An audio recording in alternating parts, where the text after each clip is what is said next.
everybody. Thank you so much for inviting me to speak with you today. My name is Rachel Martin Blaze, and I am an assistant professor of pediatric infectious diseases and a travel and tropical medicine specialist at Nationwide Children's Hospital and The Ohio State University. And I'm here to talk to you today about traveling after transplant, protecting yourself and your extra special organs when you're going abroad. So just as background, I wanted to list my disclosures. I don't have any relevant financial disclosures. My spouse does hold stock in a few companies that do work with medical teams. I personally know nothing about this or how it's managed, and every time I have to write the slide, I ask him to please sell them so I don't have to talk about them anymore. But so far, it has not come to pass. So I also, it won't have anything to do with anything that we talk about today, but I will be talking about some off-label use of medications approved by the FDA as recommended by the CDC. So looking at our agenda today, first I'm going to talk a little bit about planning ahead for your trip.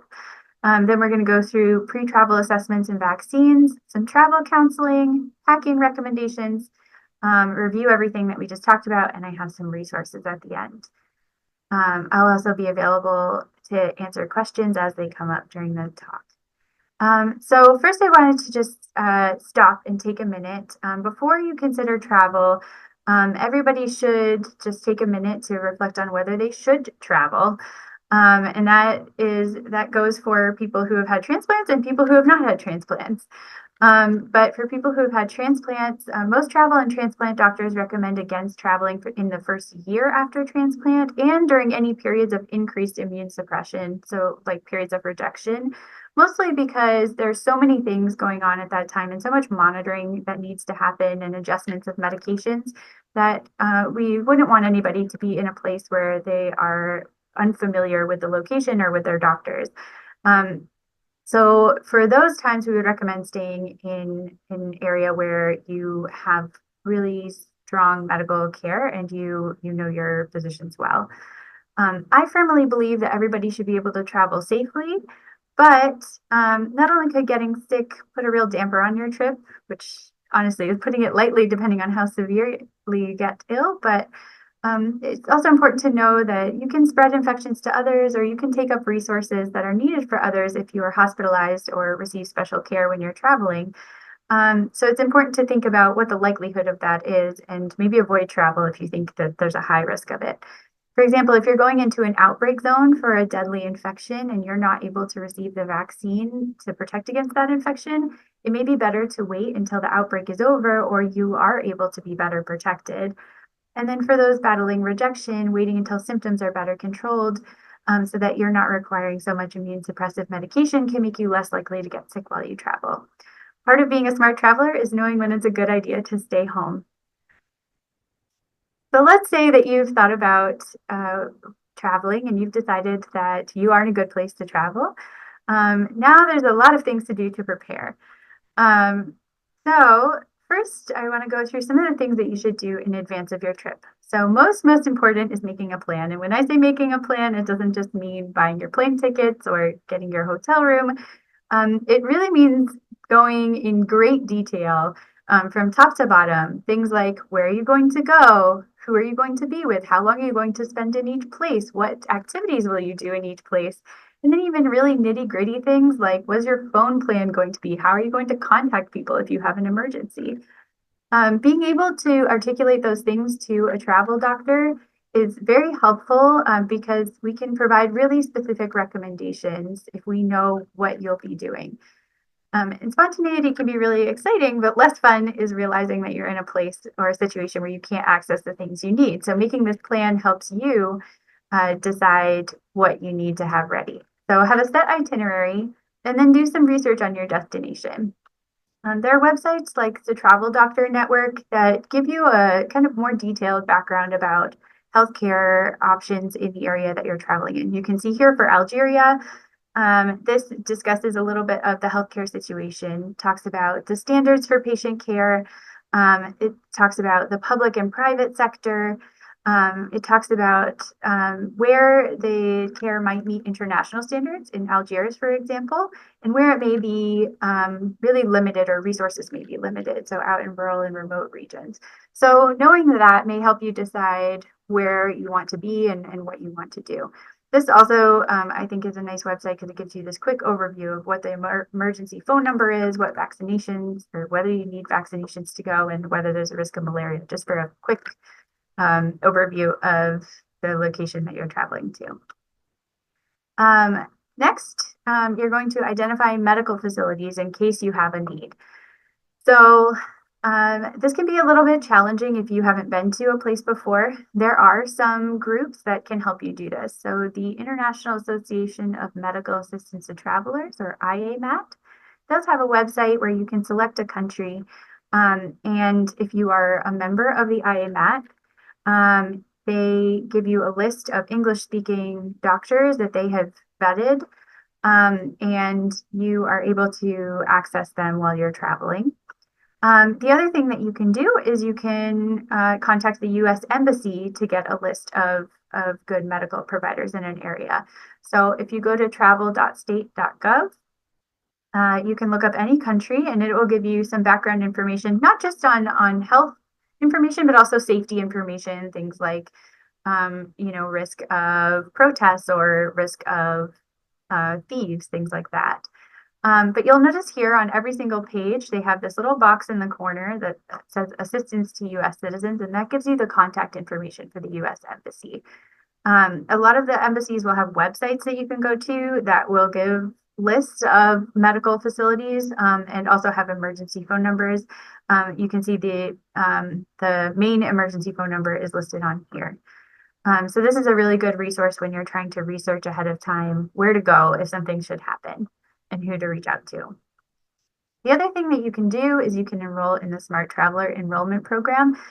This is a program through the U.S. Department of State that allows U.S. citizens and U.S. nationals to enroll their trip abroad and gives information for you about what is happening in the area that you're traveling to. So, for example, when I traveled to Congo, I got messages every day saying, maybe avoid this area of town because there's a protest going on, or avoid this area of town because there's traffic due to a water main break, things like that.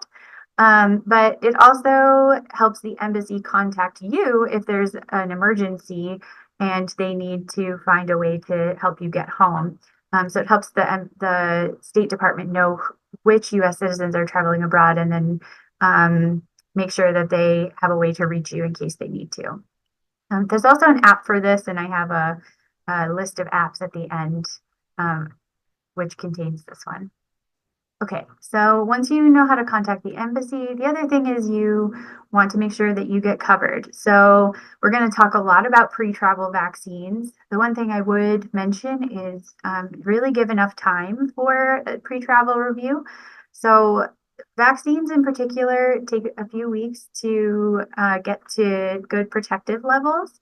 And so, and sometimes when you have immune compromising conditions, like a transplant, you need extra time for extra doses of vaccine before you leave. So at minimum, we recommend that people come 4 to 6 weeks before their travel. But to be honest, the longer the better, because you can really plan out vaccine schedules. The other thing is some medications that people might receive, like rituximab, can require that you are off of it for 6 months before you receive vaccines. So that is a really long-term planning situation.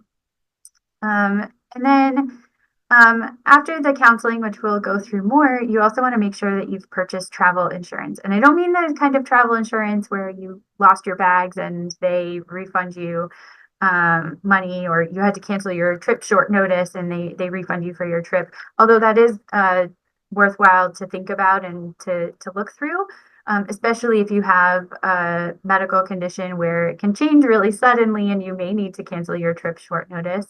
But what I'm mostly referring to with this is travel medical insurance, because a lot of health insurance does not cover you while you're traveling overseas. So this group, the International Association for Medical Assistance to Travelers that I talked about before, they also have this really great document about travel health insurance and what to look for when you're looking for travel health insurance. There are a lot of great programs, and I don't recommend any one over the other. So it's really important to look through and see what you think you will need.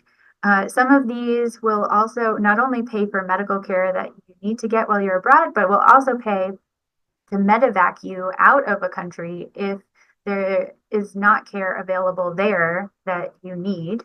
And that is particularly helpful if you have an underlying medical condition where you need very nuanced care. So medevac insurance would be something that I would really strongly consider. All right, so moving on to the pre-travel counseling portion, what to expect from your appointment.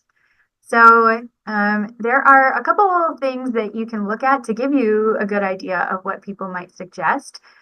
This website, Heading Home Healthy, is from Mass General Hospital. This is a really great travel group that put together a website to help people get an idea of what they can do to keep themselves safe during travel and sort of what to expect from a travel health visit. So if you go to this website and you click on For the Traveler, it'll bring you to this rapid health information portal, and you can input basic information, just your age, where you are, and then where you're going to be traveling. And it will spit out this list of vaccines that you should probably consider for your site. And then kind of a brief overview of what other counseling a doctor should go through with you. You can bring this to your healthcare provider to sort of help guide them through the visit. But also it helps you when you're trying to determine what you may need and how long before you need to go. The CDC also has web pages for this. They have on the side here, you can see there's a link for advice for travelers. And you can look up a country and it will tell you what recommendations there are for vaccines for that country or preventive medications, and have some basic counseling. That's a good website. It's a little bit detailed. It's geared towards travelers, but also towards doctors who are counseling travelers. So sometimes people can see it and get a little bit overwhelmed. The CDC Travelers Health webpage also has this site that can help you find a travel health clinic. So your child's infectious disease doctor or team may feel comfortable providing counseling for travel, but some teams don't feel comfortable because they don't do it all the time. And some teams don't have access to all the vaccines needed for travel because they don't counsel about travel often enough to be able to order large quantities of the vaccines. So in some cases, they can order the vaccines ahead of time if you give them enough notice that you're going to be traveling. But in other cases, they may have you see a dedicated travel clinic or travel medicine provider, and you can look them up in your state on this website. Travel medicine clinics and clinics that provide yellow fever vaccine often have additional vaccines available specific to travel. So this is a helpful website to get an idea of where you might be able to go if your doctor doesn't carry the necessary vaccine. I will say everything shouldn't be about money, but some things are about money. So I do want to make a quick point about cost. One thing that you should know before you go is that travel-related medical care may not be reimbursed by insurers. And that's because it's considered optional, although whether it's truly optional, I think is very debatable, but I may be biased in that respect. But because it's considered optional, a lot of insurers will not reimburse for travel-related counseling and costs. So oftentimes, travel-specific clinics will offer special out-of-pocket payment options that are a lot cheaper than what you would see on a bill submitted to insurance. And that happens because of some weird math that occurs when you try to submit to insurance that makes the price go up. So a lot of the out-of-pocket costs that they offer are usually a bit lower than what they would submit to your insurance. But it's really important to ask your doctor or clinic before you go about how their payments are structured, what the expectation is, and whether they submit to insurance. And then if you are going to submit the bill to insurance, make sure you call your insurance provider ahead of time to get an idea of what is and is not covered by the plan so that you know walking in what is going to be expected of you. Okay, so for the travel health visit, it's composed of a couple of parts. So one is just general travel health information. So that's vaccine preventable diseases, malaria and geographically important infections, food and water precautions, water safety, like swimming safety, sun safety, and then just general safety, things like traffic, and other protective measures. And then there's going to be a section that's extra recommendations, and those are specific to your child's health needs.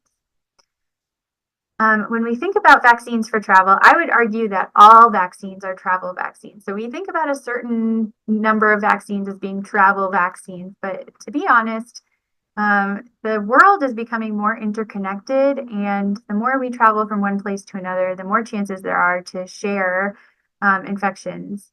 And we know that the most common infections are the ones that we vaccinated everyone against across the globe. So no matter where you're going, it's very important to be up to date on your regular immunizations.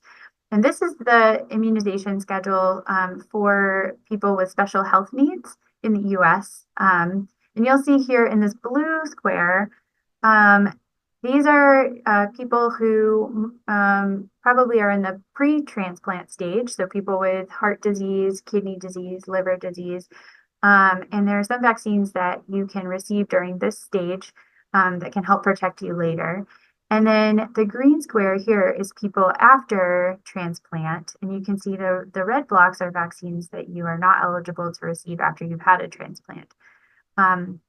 I would also point out that there are some vaccines that you need extra doses of if you have underlying chronic medical conditions or if you have immune compromise. So it's very important to complete this entire schedule depending on your status in the moment. But making sure that you're up to date on your basic US-based vaccines is very important before you go abroad, no matter where you're going. And then there are some travel-specific vaccines that can be considered after transplant. So some of them you're not eligible for after transplant, but some of them you are. So there are some that are safe, but we know that the effectiveness can vary. And so people may need extra doses, people may need blood tests afterwards, or we may just say, well, we know that we will give you the regular course. We don't have enough data to say that extra doses are necessary or blood tests are necessary, but you should be aware that this may not be quite as effective as it would be in someone who's not taking immune suppressing medicine. So these include the typhoid vaccine, which prevents typhoid Salmonella typhi. And this is an injectable vaccine. There's another one that's oral. That one is not appropriate for people who have had a transplant because it is a live vaccine. So the injectable one can be given to people who've had transplant though. Japanese encephalitis vaccine. In other countries, this is a live vaccine, so it would not be appropriate for people who've had transplants. But in the US, this is not a live vaccine, so it is people who've had transplants are eligible to get it. The Mpox vaccine and the rabies vaccine. And then the tick-borne encephalitis vaccine, that one is a virus that's present in Europe. That one has never been studied in immune-compromised patients, so they say that it's likely not a risk, but they don't have enough data to say that it's safe, so it's a precaution. One vaccine that is very important, it is required in some countries in the world, is yellow fever vaccine. Unfortunately, people who are immune suppressed are not eligible to get this vaccine. And you can see down here in this blue box, I've highlighted that the recommendation is if there's a yellow fever outbreak, especially, but also if someone's going to a yellow fever endemic area and they are not able to get the vaccine, travel medicine doctors are recommended to advise avoiding travel to that area. If travel is absolutely not avoidable, Then it's a mosquito-borne disease, so we provide recommendations on avoiding mosquito bites, and we can give a medical waiver, which I'll show you on the next slide. But because yellow fever is so severe, it is something that really should give people pause. But if you aren't able to be vaccinated and you are thinking about traveling to an area where there's active yellow fever. And I highlighted in this yellow box up here that some people are both at risk for adverse events after the vaccine and at high risk of infection from the virus. And so if a doctor has high concern that someone really should not travel to a place that there's a lot of yellow fever because they are not able to get the vaccine, they can refuse to issue the waiver and decline to vaccinate the person and recommend a second opinion with someone else. But I think if your doctor is saying they are very concerned about your risk both from the vaccine and from the infection, I would really take a second and consider if this is something that you really want to do. This is the yellow fever waiver card. It's a special card issued by the World Health Organization, and there are many countries in the world that require that you either have this card or you have a note from your doctor saying why you can't get the yellow fever vaccine if it is contraindicated. So if you're traveling to a yellow fever area, this is a very important thing to review with your doctor. One thing to know, though, is that people who have gotten the yellow fever vaccine before transplant actually still tend to have pretty high antibody levels after transplant. Not so much for bone marrow transplants, but for solid organ transplants. The antibodies do tend to stick around. And actually, the yellow fever vaccine is a one-time only vaccine. So if you've had it once in your life, you're good for the rest of your life. So if you are, and I know this doesn't happen often, but if you happen to be in a situation where you are thinking that you're on the list for a transplant and you're thinking that you may want to travel to a yellow fever endemic area in the future, and you have time to get the vaccine before immune suppression starts, then that would be something to consider. That it needs to happen at minimum 4 weeks before starting immune suppression. So this is a very much planned in advance situation, but just something to consider if this is a high likelihood for you and you want to make sure that you're very well protected. And then this slide is just to make sure that I remind everyone that the best way to protect a family member is to protect yourself. And so it's really important for all the people traveling with someone who's had a transplant to also be evaluated prior to travel and make sure that they are taking the preventive vaccines or protective medication to help protect the person who can't get all of the vaccines. All right, we're going to switch gears a little bit and go into some travel-related issues and counseling. So the first is communicable disease, which is present all over the world. These are some important things that I recommend to all of my travelers, but I think are especially important for people who have or who are taking immune suppressing medication. So first is just avoid people who have fever, rash, and cough, particularly if the illness is unexplained.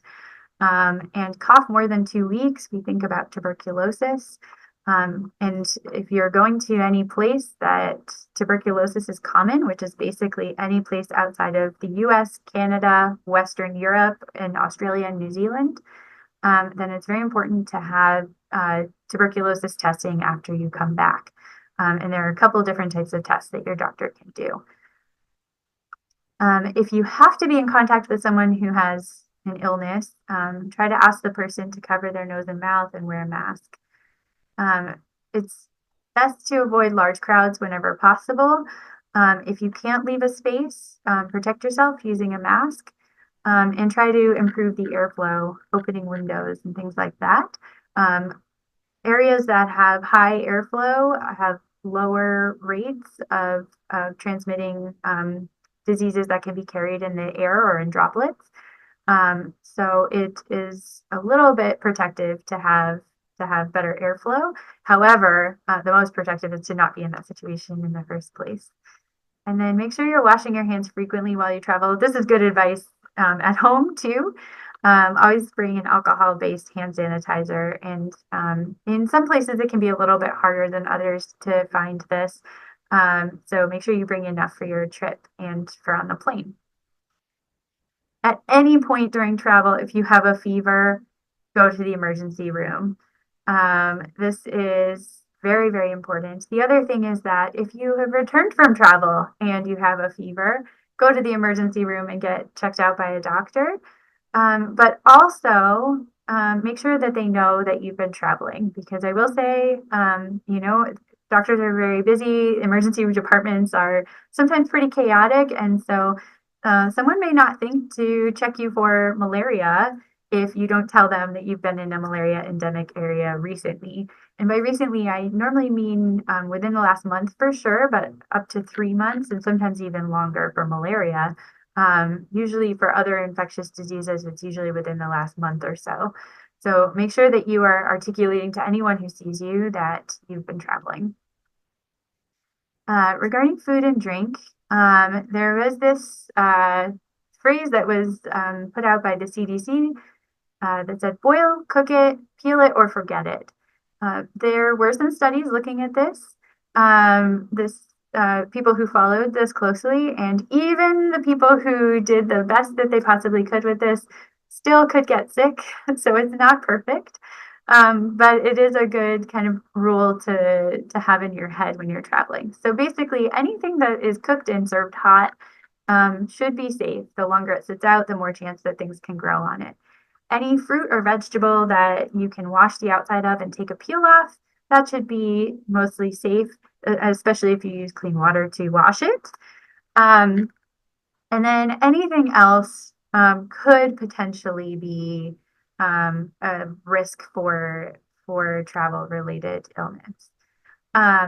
Most important is to avoid really tough to clean fresh fruits and veggies. So what I mean by that is, as you can imagine, it's a little bit easier to clean the outside of a banana and then peel off the peel than it is to clean, say, lettuce that has a lot of ridges.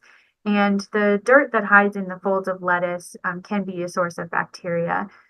So anything that's hard to clean or you can't take a peel off of, the most cautious thing to do would be to just avoid it entirely, especially if it's a short trip and you can just say, okay, for the next 2 weeks, I'm not going to eat salad. I'm sorry to all of my doctors who have told me that salad is good for me, but this is the safest thing to do. All meat should be well done. I know that people prefer their meat in different ways, but the safest way to eat meat is well done, because there are parasites and bacteria that can live in raw meat. And so if you have meat that's cooked, not cooked in the middle, that's pink in the middle, that could potentially be a source of an infection.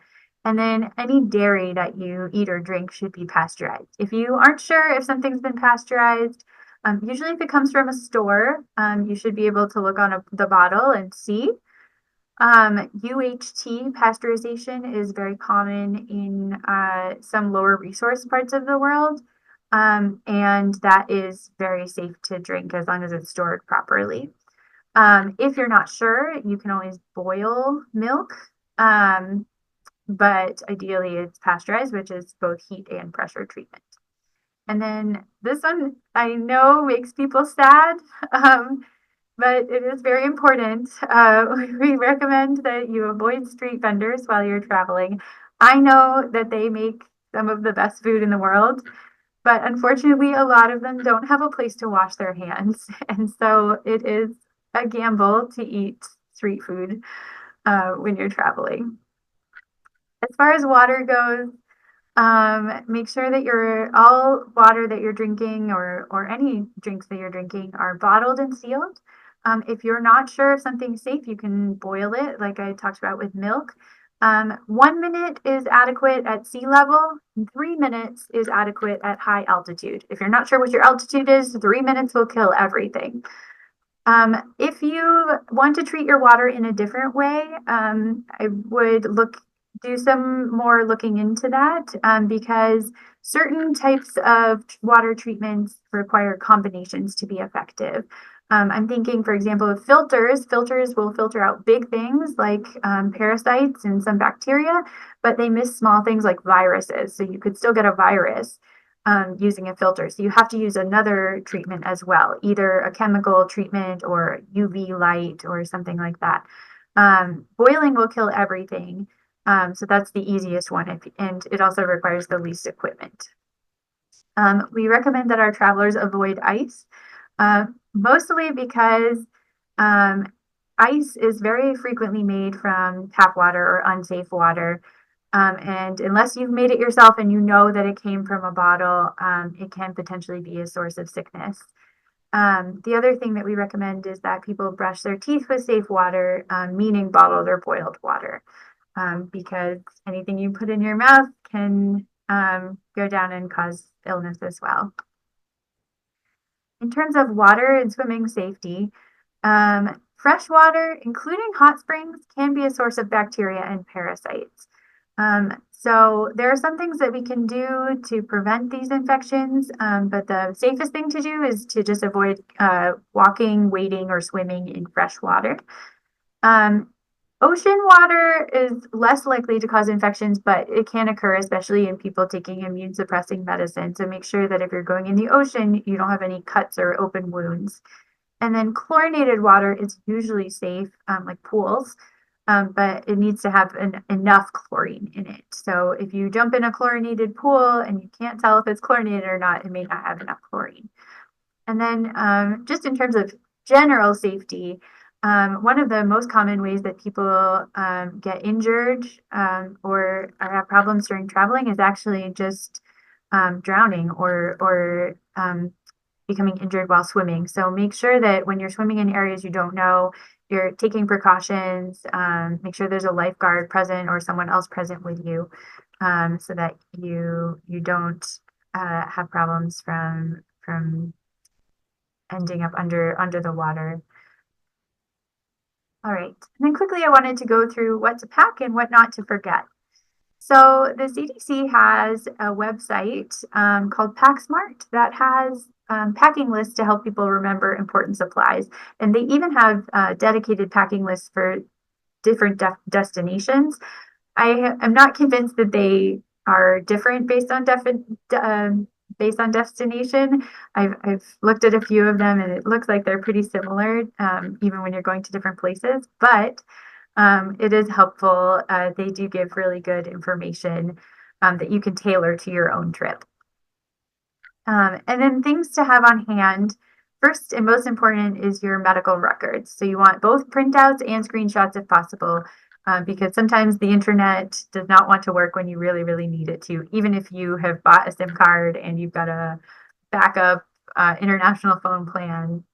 Sometimes it just doesn't want to participate. So having a hard copy is very important, and having screenshots.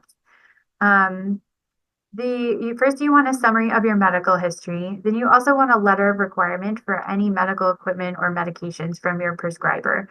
That's very important for when you arrive in a place, but also for that traveling portion, if anybody asks for more information about the medications that you're traveling with. And then you also want a list of important phone numbers, including your doctors at home. I would recommend that anybody who has had a transplant think about something like a medical alert bracelet. It doesn't have to be this one in particular. You can buy them all sorts of places and there are various brands, but it is helpful in cases you never know what can happen while you're traveling. And if for some reason you are not able to verbally tell somebody what is going on and there's no one around you who can talk about your medical history, this can sort of clue people in to really important things like taking immune suppressive medicine or allergies. So I would recommend thinking about these. There are lots of these. Some of them have QR codes on them, so you can have a more detailed medical history. Some of them are just, one line. So something to look into. The other thing to think about for traveling is the TSA online has this card that can notify the TSA about medical conditions that might affect screening. So if you have like an implanted pacemaker, or you have any implanted hardware, or you just have a lot of medical equipment that may need to go through screening, you can use this card to communicate that to the TSA, but it also has contact information where you can call ahead of time and sort of prepare for how TSA might go. I would give extra time if you're traveling with a lot of equipment, just to make sure that they can do all the necessary screening. And then if you have allergies, I would recommend an allergy card. This is a company that sells allergy cards in various languages. I think they have 50 languages or so. They also have an app, which I've listed at the end. But this is really helpful if you don't speak a language, but you need to tell somebody that you have an allergy, and especially if you have a very severe allergy. For medications, make sure that you bring all of your medications, even the ones that you take sometimes or very rarely, and even the ones that you take that are over the counter, because as I mentioned before, some medications can be substandard or counterfeit, and the quality can vary in different places. So it's important to have the ones that you know work for you. And then make sure that you have extras, not just so you want to have your entire trip's worth of medication, but you also want to make sure that when you're traveling, you have enough for when you're on the plane, and then if anything should happen that delays your travel. When you are getting on the plane, we usually recommend that you take all of your medications with you on your carry-on, so that there's no chance that they could get lost or stolen out of your checked baggage. And if you have a lot of medications, then it may be helpful to use this letter of requirement from your doctor to make sure that nobody tries to take them away from you. The other thing that I strongly recommend is that you keep all of your medications in the original bottles with their labels. I know it can take up a lot of space, but it can really avoid some challenging interactions with people at borders. For people who are taking controlled medications, this International Narcotics Control Board has a list of countries and all their rules for traveling with controlled medications. So you can look up a country. For example, I looked up Algeria. And you can see here that to travel with controlled medications to Nigeria, you need to have a valid prescription, a doctor's certificate, and you need to have extra documents that you present at the border. And this counts both for narcotic drugs and for psychotropic substances. And then it gives you contact information for the authorities. So it's very helpful to look through ahead of time if you are traveling with any medicines that you think might be an issue. You can also check medications with the local embassy. And it is also important to check the embassies of places where you have layovers too, because if you have to go through any portals of entry, it's possible that you could have issues at some of the layover sites. This is just a reminder to beware of time zones for medications that are really important. As you're flying through the air, you're moving through multiple time zones. If it's a medication that you need to take at a specific time, make sure you talk with your doctor or pharmacist ahead of time to plan for changes in timing. Things like insulin, for example, are very time sensitive. So you need to make a careful plan of how you're going to change that as you move across time zones and then as you go back. For equipment, just make sure that you have extra in case of unexpected layovers or losses while you're traveling. And then for food, bringing along any food you might need on the plane if you have special dietary requirements. Some kids need formula, for example, and we write letters saying that families can bring extra formula on the plane in excess of the TSA's liquid requirements. So that's something that I would ask your doctor about if you need to bring it with you. And if it's something that you're going to need during travel or on your arrival, I would bring it in your carry-on and a little bit extra, like I said, in case you have a layover or something happens as unexpected. And then at your desk, if it's something you need at your destination, you can put it in your carry-on or your checked bag, but just make sure that if you're putting it in your check bag and you lose it, that you have a plan for what you are going to do. And then just other protective things. We recommend sunscreen.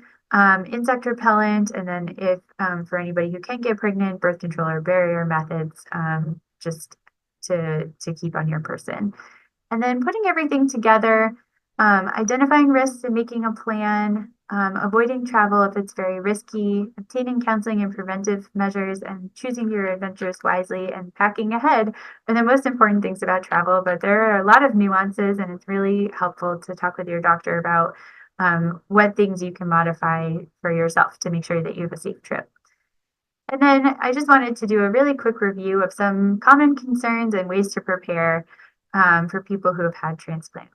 So first, I'm an infectious disease doctor, so I always think infection is the number one concern. It may not be for everyone else, but um, for infection, one thing that you can do is you can delay travel until you are in a good spot where you are on a regular medication regimen. There's no worry that you are having rejection or that you're needing extra immune suppressing medicines. You want to be in a good place before you travel. Once you've done that and you've decided you are ready to travel, having appropriate preventive medicines and then avoiding the things that you can avoid is really important. For drug issues, so things like drug interactions, make sure that you see a travel doctor or your doctor ahead of time. You go through all of your medications and potential interactions with travel medicines. And then for things like transport, review the storage information for all of your medications with pharmacy and also in the drug packets. One thing in particular that causes problems is EpiPens. EpiPens need to be kept at very specific temperatures. So making sure that you have looked at that and you're prepared to be able to keep them at those temperatures while you're traveling. Then also look up information on traveling with medications, and we went through that. Obtain an adequate supply and a letter from your doctor saying why it's necessary to keep on your person. For traveler's diarrhea, make a food and water plan, bring along oral rehydration solutions in case you get sick, and then consider whether you need antibiotics on hand in case of an emergency. And then for insect-borne infections, avoid insect bites, use repellent, and wear long clothing. And then obtain preventive medication if you need it for malaria, and then review potential drug interactions. And then we didn't really cover this that much, but the sun is actually very important while people travel. I think we don't think of sun injuries as being particularly serious because they happen all the time. But for people on immune suppressing medicine, you actually can be at higher risk of things like skin cancer from sun injury with certain medications. So it's very important to be careful about the sun. Avoid exposure if you can, wear sunscreen, long clothing, try not to get burns. And then everybody can travel safely. I hope everybody does travel safely. And thank you so much for letting me talk to you today. And please feel free to reach out if you have any questions. I do have a page here with important resources for travelers. These are a lot of the pages that I talked about during my talk. And then I also have a list of apps to consider. I will say I have no stake in any of these apps. I have not used any of that. That's not true. I've used the Smart Traveler app before, and I particularly love Packer. So Travel Healthy is an app through Mass General Hospital. It is a research study, but you can also use it outside the research study. It gives medication reminders. It gives some basic travel recommendations and like illness symptom tracking. It is available for free. Illness Tracking in Travelers is a similar app through the University of Zurich and the World Health Organization. And it gives recommendations for travel and for illness tracking. And then the Smart Traveler enrollment program we talked about with the U.S. Department of State is so that the embassy and the State Department know that you're traveling and can give you advice in case of emergency. Some of these ones on the bottom are kind of more personal apps. So Time Shifter is one that I've never used, but I've heard good things about. It is one that helps people with jet lag. So if that's something that is helpful to you, something you could consider. Equal Eats, we talked about, is the allergy card app. They have virtual cards in there. I think they do require payment for any cards not in English language. So just something to know. And then Packer is an app that I particularly enjoy. It's a free app that helps you make a packing list, and it adjusts the packing list based on the weather of the place that you're going. So you give the dates, and it looks up the weather forecast and helps you make a packing list according to that. And these are some of my resources. And then for the images, they were part of the template, and I did generate some images from Canva AI. That is everything. Thank you so much for listening, and I hope you have a great day.